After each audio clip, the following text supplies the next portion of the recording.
and character building in this child's interaction and seeking is going to come from me at home.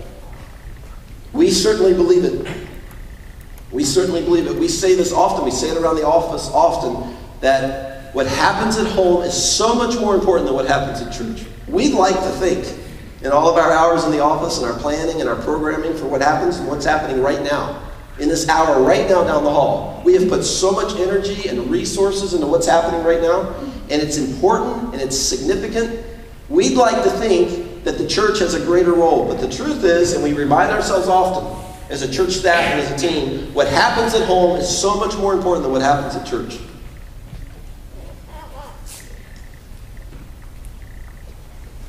Our strategy is an orange strategy. A whole lot of red.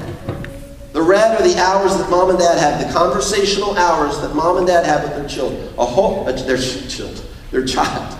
A whole lot of red with just the right amount of yellow makes orange. That's how it works, by the way. The two primary colors. A whole lot of red, just the right touch of yellow makes orange. And we want to be orange around Dulles. Parents cannot do it on their own. Now I'm going to flip the tables here a little bit. Parents cannot do this on their own. God has created the church. You cannot read the Bible and not see that the church exists to help in this process of parents building men and women of character. Mom and dad, if you feel intimidated all by yourself, the answer for you and maybe many of your friends out in our community is God has created the church to help walk with us.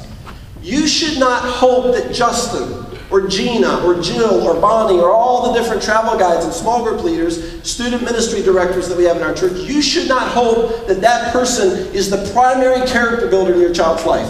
Why? Because God has called you. God has called you to be that person. What you should hope from Justin and Gina and all the different people that make up Planet Faith and Echo, what you should hope from them is that they walk with you and support you. That they are reinforcing what you're teaching in the stories, the God stories that you're telling. With those two, we believe this deeply. We've practiced this, we've done experiments around Dulles around this, and we've seen it work. This works. The church cannot build character in a child alone. We can't. We get 40 hours.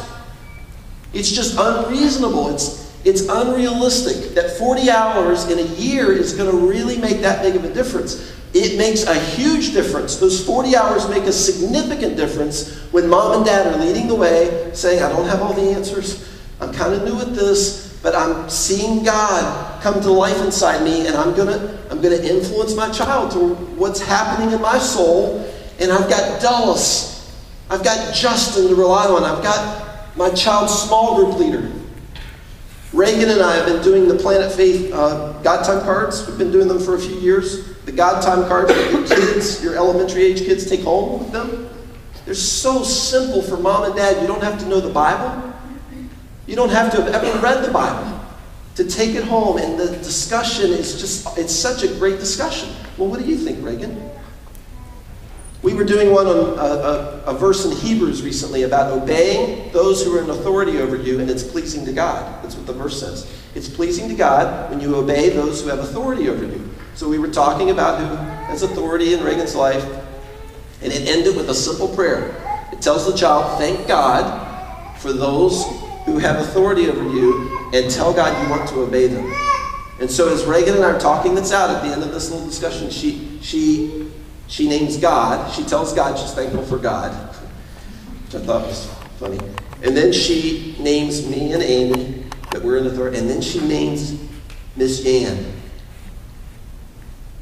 and Miss Susan, her travel guides. And I just smiled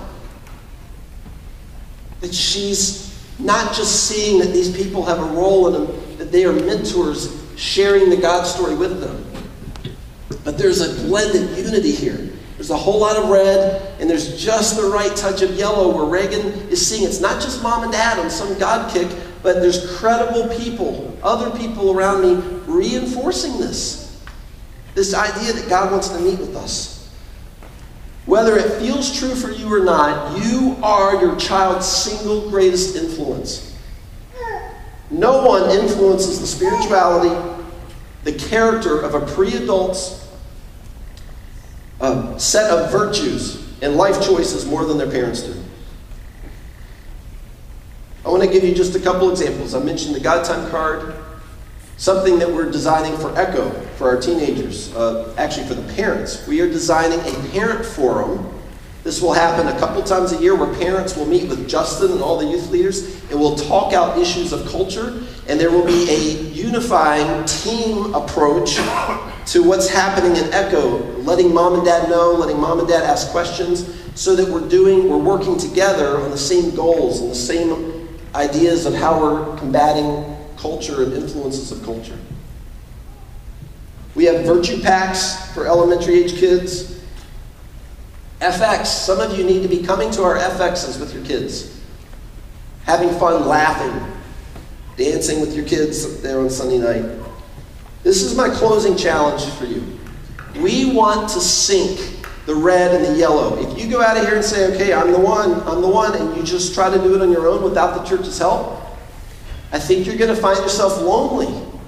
But if you try to dump your kids off to Planet Faith and Echo and hope that God gets them there and you're kind of hands off, I think you're going to be frustrated too at the outcome. When the two are blended, the whole lot of red of the parents and the right amount of yellow of the church, we see a great product emerging.